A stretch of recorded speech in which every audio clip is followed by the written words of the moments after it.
So we're just going to have a bit of a yomp up this hill, eh? Keeps the snozzle warm. And see what we can find on the way up. Come to a, where is it called? What's the place called? What's Endless? What Endless?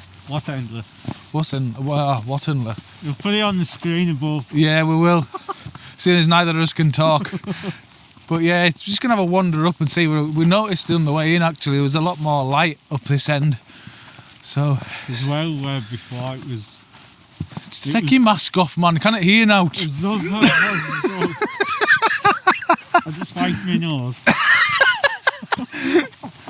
So yeah, where we were before, it was a bit... Blowing a gale. It was howling gale, really, and we were struggling a bit, to be honest, so... We've moved on. See if we can find anything up here. Catch you in a bit.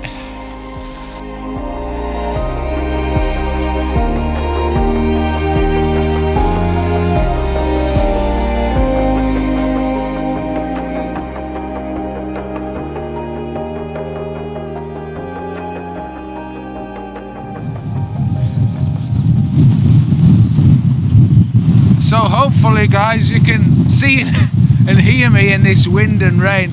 Just gonna have to excuse the amount of wind noise that's happening. But I'm on top of this hill and I've found a shop. There's some lovely tracks leading down, I think off a quad bike or something like that. And they lead down and off into the valley, which is far below. And just off to the left and right hand side, which I'll show you in a minute, there's some mountains either side of a valley. And what's happening is that as these snowstorms are blowing through, the light is breaking through and lighting up the hills on either side, and it looks really quite beautiful. So I'm wrestling with the wind, as you can see, with the camera rocking there. But I think it's worth sticking it out. I think there's a shot here, definitely. So if I can, I'll try and manoeuvre you around to the back of my camera and show you what I'm looking at. So as you can see, this is what I'm looking at on the back of the camera here. You've got this lovely track leading in from the bottom, and then the mountains in the background. There's a valley just below there, and it's actually just catching the mountains on either side with some lovely light when the sun comes through. But it's really brutal up here. We're getting pelted with hailstones and snow and all sorts, so it's just a case of bearing with it and waiting it out for the light to hit now. But as you can see, it's quite a nice scene. Only thing I'm not sure about is this bit of the hill coming in from the left hand side there, but I can't really get any higher. I'm at the highest point now. So I'm just going to work it a little bit, wait for the light to happen. And if the light does happen, I'll pop this image up now.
So as you can see, the light's fading now, so I think we're going to give it a rest because I don't think we're going to get much more now. It's getting too dark.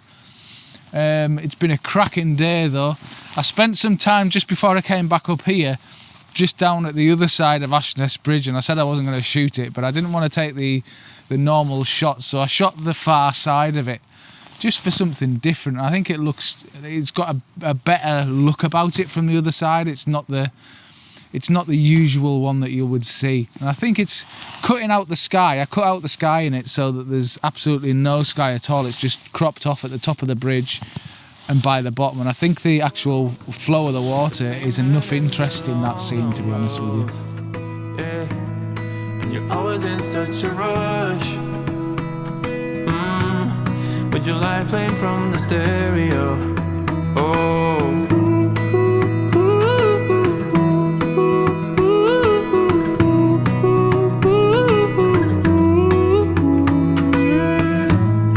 You get it, but all alone. And you're always staring at your phone. You need another quick relief. We all need a turn and leave. Oh baby, this time we'll be gone forever.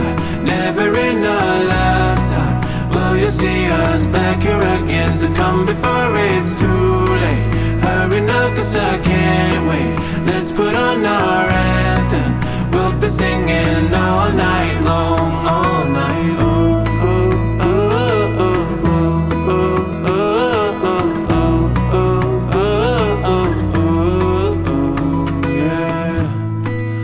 Fishes in the stream. Well, good morning guys, and welcome back.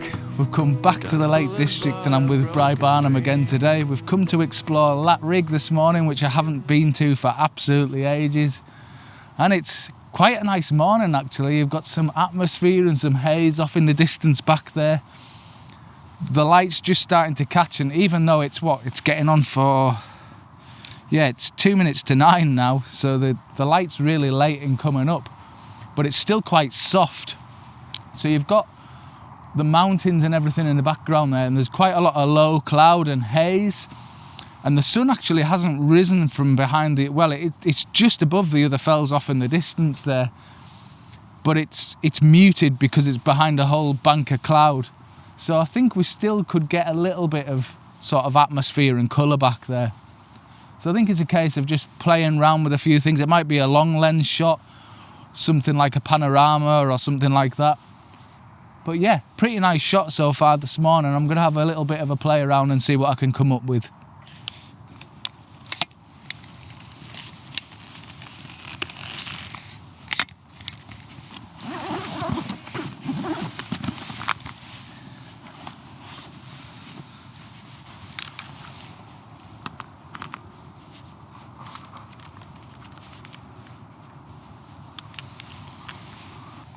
Yeah, so as I'm standing here, I can actually see that I've got the wide angle lens on, and actually I'm shooting it around 35mm because anything wider and you get too much of this grass in the foreground and it doesn't look the best.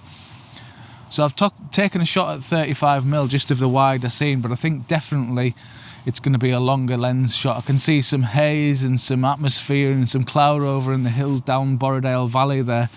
So I think what I'm going to do is kind of get the longer lens on and try and pinpoint something off in the distance.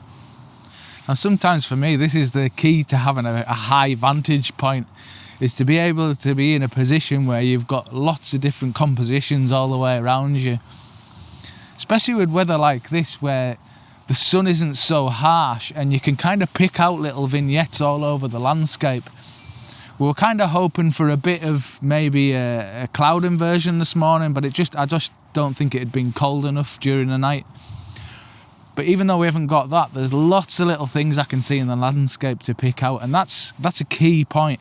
If you want to spend a good amount of time photographing and practicing even, is to find yourself a high vantage point and just pick out lots of little compositions in the landscape. So I'll try and walk you through what I've got on the back of my camera here. So I've zoomed right in and I'm almost at 200mm. In fact, I think I am at 200mm. And what I'm doing is, if you can see all the haze and the atmosphere back there, I'm picking out the layers. There's lots of layers because of all that haze and atmosphere, and it's absolutely stunning. The sun's just starting to come up now and it's throwing a bit of light in from the side. So it's just sort of emphasising each one of those layers as they go back. So that's what I'm trying to capture from here now.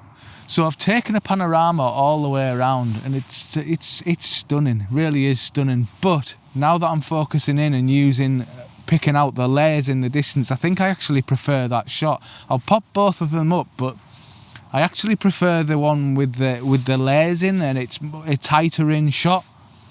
as nice as the grand scene is, I think the one with the layers has more about it for me anyway. Now if you can just see it on the back of the camera here, I'm not sure whether this shot's going to work, but what I'm liking about it is the light coming in. There's almost like light rays coming in from the left hand side, and then on top of that you've got all these layers back, going right the way back there. I mean the clouds aren't overly interesting in the top of the frame there, but I think by the time I get them into post and darken them slightly, I think it'll work okay. But that's the main sort of point of interest for me, is this light rays coming in from the left hand side. Now sometimes they're stronger than others, so I'm just kind of waiting until they come in, but I think this just little bit of side lighting coming in here is just sort of makes the image for me.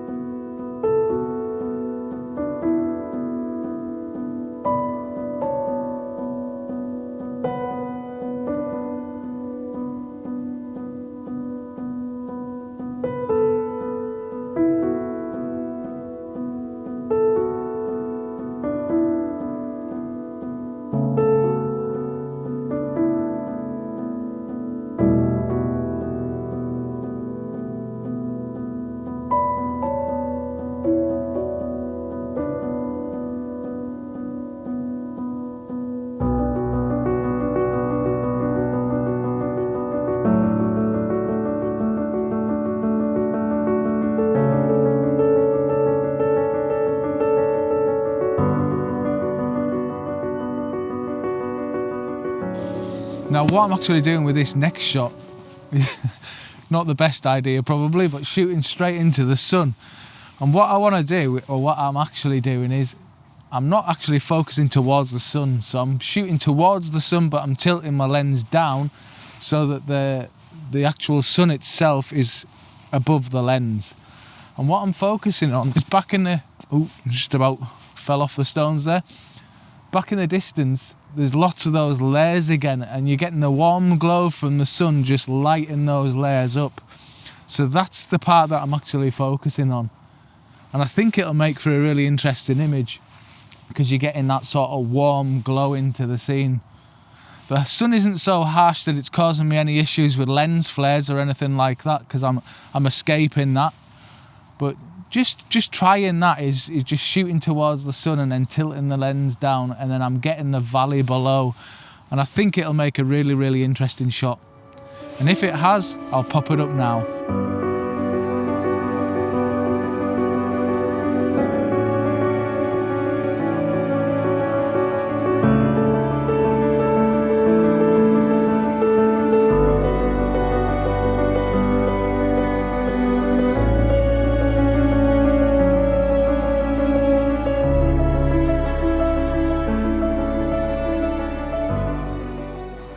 What do you think, Bri? Beautiful view. I was expecting more light to hit that atmosphere that's there. Too much. But it didn't. Too much haze for you. There's a lot of haze there. Just needed that sun to hit you there. I've just been focusing riding on the layers and all in the background. Because even though the sun's behind the cloud there, you were getting light rays coming back there, and that's what I was kind of focusing on. I took a pano shot, but there wasn't really enough light on it, but I think it's still a nice shot. That was the problem, because there's so much haze, the light couldn't get through it. Yeah. Which is a shame. Still nice. Still nice. Yeah, I still kind of like, even though there's haze there, I think there's some interesting shots because of the haze. Just need some direct sunlight on it. Yeah, it would light it up, eh? Yeah.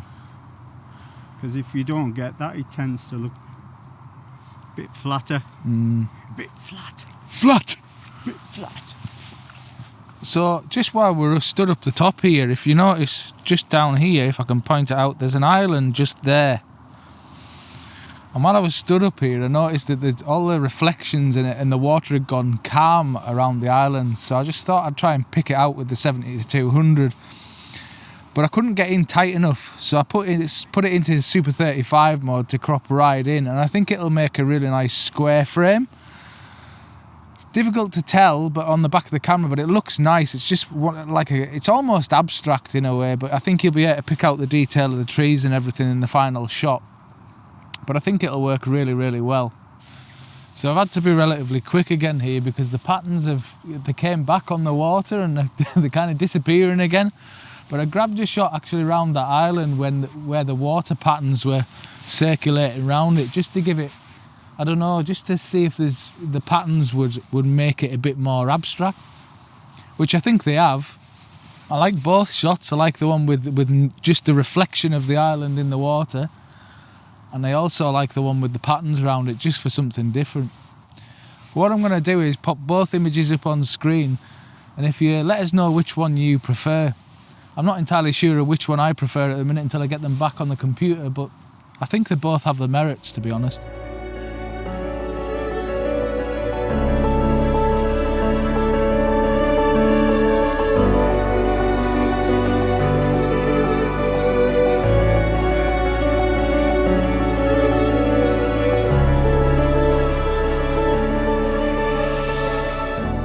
So we've come back out after a bit of lunch now and just having a bit of a walk around. I've brought Brian down to the Great Wood along the side of Derwent Water, and it's a lovely day.